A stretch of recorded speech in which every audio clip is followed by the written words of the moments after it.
Hello guys, welcome to Redditor's Revenge. Here we post amazing revenge stories daily. And if you want more content like this, please do subscribe to the channel and stay tuned with us.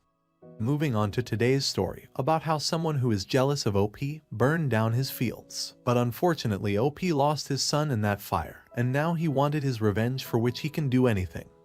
Now story. When I heard that my fields were burning down, I was horrified at my life's work going to waste.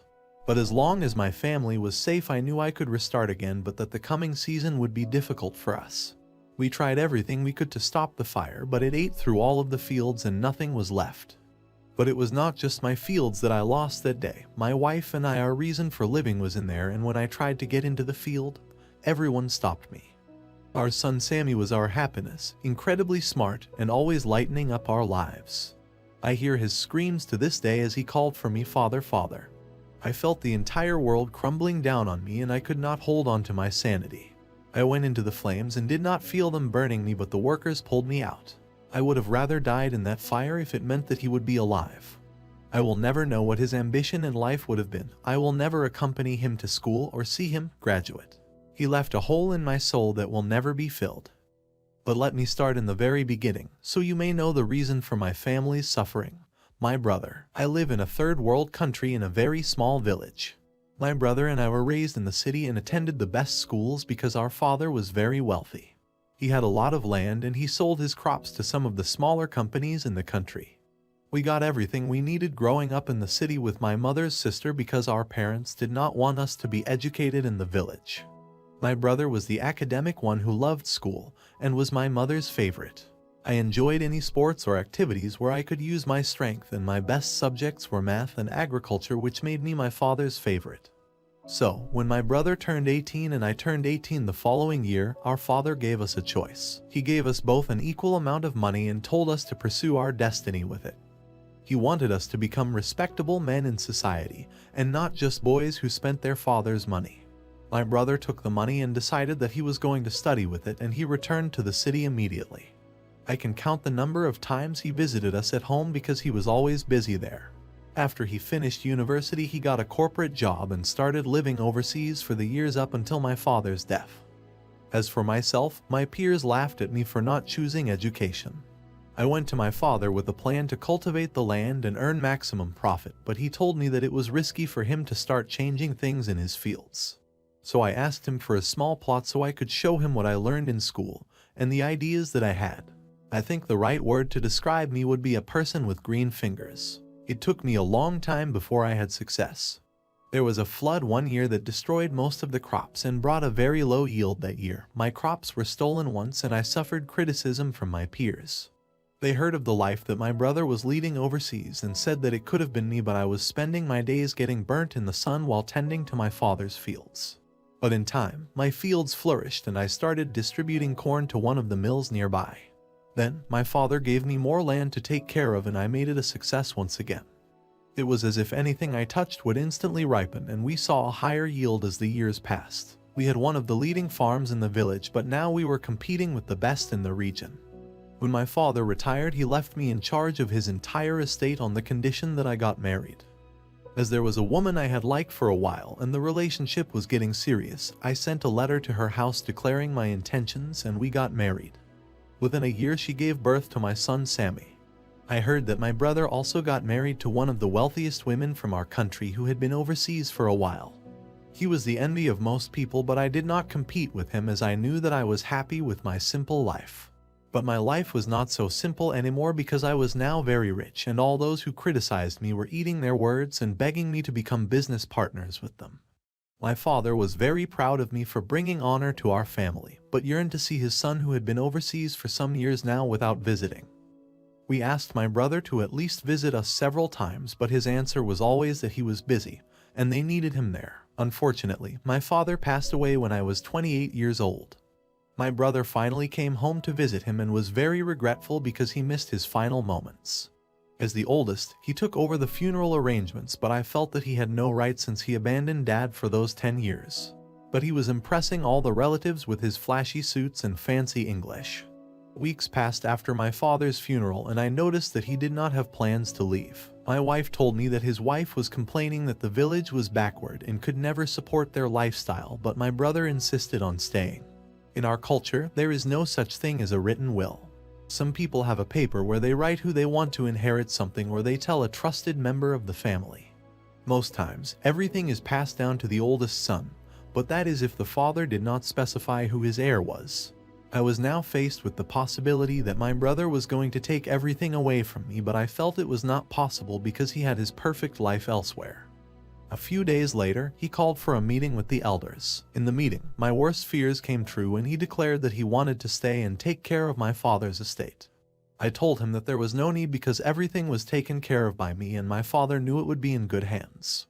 I also reminded him that he had a well-paying job and he did not need the fields. He told me to stop being silly and that if I wanted to remain working in the fields, then he would make me the supervisor of the workers. I told him that I put my money into the growth of our father's estate, therefore I had every right to the fields as he did. He went off to live his fancy life overseas while I worked, negotiated, and begged to ensure that we succeeded. Most families did not have any fields after the disasters which had taken place over the years, but our family survived because I had plans in place for us. He thanked me for my generosity but said that he wanted to take over everything because it belonged to him.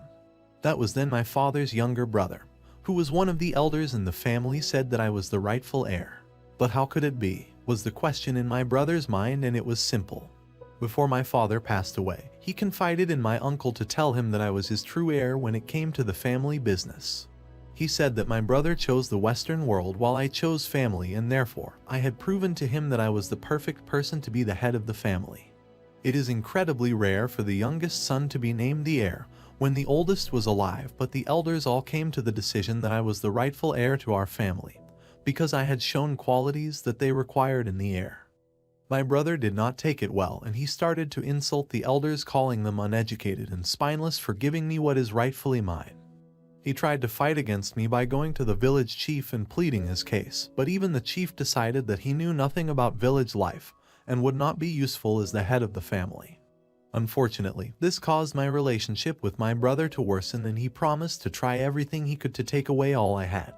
My mother was on his side, as I knew she would be. Even though she knew the truth that her son could not even pick up a shovel, she protected him. My brother and his wife lived with my mom while I had my own house in the same yard, but there was so much drama. We were not talking to each other, and when we did talk to each other, it was to argue over the land. My brother tried to kick me out of the yard and threw our stuff out, but I was not having it, and we ended up having a physical fight. My wife and his wife were also having their disagreements on the side, but I trusted that my wife could hold her own. They ended up fighting while at the market one day, destroying a stall, which led to them being put before the village council. Our inability to get along affected work on the fields, as he interfered with every chance he would get and gave the workers orders that were opposite to the ones I gave them. Family events were also very unpleasant, especially when either of us drank, and it got so bad that one of my uncles said that he feared we would destroy the legacy that my father left because we could not get along. So once again we were called in, and my uncles told me that they were going back on their decision and instead wanted to share the land equally between us, and we would not bother each other again. By then I was so tired of fighting that I agreed, knowing that I would still be more successful than him even if I had half of the land. A huge fence was built that day to separate the fields. I agreed and said I would give him half of the land and nothing more. It pained me because I knew that he would not do a good job with the land. But my brother had a request from me even after he got what he wanted. He wanted me to share with him the contacts of the people I sold to and my suppliers, as well as any trade secrets that I had. My mother was as excited that we had both fixed our differences and wanted me to share, but I told him to use the knowledge he went to university to acquire. I was starting to feel that my brother was not as successful as he claimed to be overseas, and that started with me seeing how broke he was. My suspicions worsened when I saw the letter that he got from a bank that claimed he owed them money. This explained why he wanted the land. Maybe he wanted to sell all of it and pay the people he owed. He was different from the brother I grew up with, who was quiet and obsessed with books. Now he seemed hungry for the land and willing to do everything to get it. When I refused to give him his trade secrets, he got very furious and told me that I would regret not helping him. Little did I know just how much I would regret not just giving up everything to him because he had changed. He was merciless and willing to destroy anything that stood in the way of his dreams. About a week after the land was divided equally between us and I was having an off day at home, my wife had gone to her parents' house and Sammy was out somewhere playing with his friends. I was taking an afternoon nap when someone knocked loudly on my door screaming for me to open it. When I did, I saw that it was one of my workers and he was telling me that my crops were burning. I ran to my brother's house to ask him for help, but his wife told me that he was on a business trip, so I rounded up some workers to help me. It was nearly impossible, even with a truck filled with tanks of water, to stop the fire. Calling the firefighters would have been a waste of time and they would just arrive hours later when everyone was gone. Many people helped us to stop the fire, but it was too strong, almost as if it had been started with some sort of fuel. Then, the worst thing happened when I heard a scream in the middle of the field. On the tree in the middle of the field, my Sammy was screaming for help. I forgot my safety and rushed into the flames. I got severely burnt, but my workers managed to force me out. The scream stopped at some point, and when I looked at the tree again, there was nothing. How can I describe the loss of a child or the immense pain that shot through me? Have you ever been submerged in water or gotten punched in the stomach repeatedly? It felt like a combination of that. I felt everything that made me happy leave me, and the only thing that I felt was darkness. They managed to get me away from the fire and back to my house, but I do not remember anything. Someone must have told my wife when she came back home, because she let out the saddest and most heartbroken scream I have ever heard in my life. She demanded to see her son and refused to believe that we no longer had a child. I always told him to not go into the field when I was not there with him, but he liked that tree so much.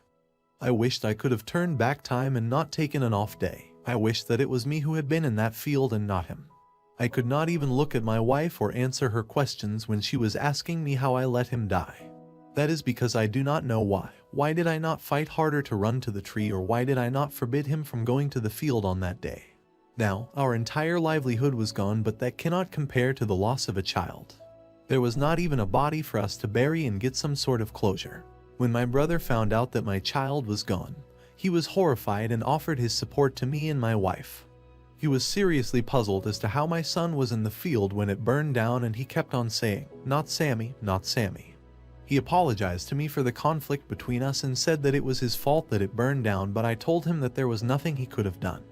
When death decides to collect, then there is nothing we can do to stop it. With nobody to bury, all we did was take some ashes from the place where he met his end and bury them. It was such a great tragedy that the entire village mourned. It was not yet clear how the fields had burned, and we did not find a culprit. But my wife swore that if it was not an accident and someone was involved, they would pay the ultimate price. Now that I did not have any land, we had no income in the house, but my brother came to give me an offer that I should help him with his plot so that we would not struggle. This was a few months after my son's death, and my wife and I have been struggling. We dealt with the grief in our way, but we never recovered from the loss. Even now, years later, I cannot forgive myself for not doing better so that I could save him. But what bothers me the most is that I found out that my brother was the one that burned down the field and caused my son's death. In our culture, we believe that if you take a life, you will suffer the consequences till the day you die. What happened in the next couple of months were the worst months of his life. Even though he is the one suffering the consequences of my son's death, I suffer with him. Now here is the end of our today's video. This is part 1 of our story, and the second part of the story will be out tomorrow, so please stay tuned with us. Guys, let me know your opinion about this story in the comments section, and in your opinion what revenge could be. So before leaving, please hit the like button and do subscribe to the channel to stay tuned with us for more awesome stories.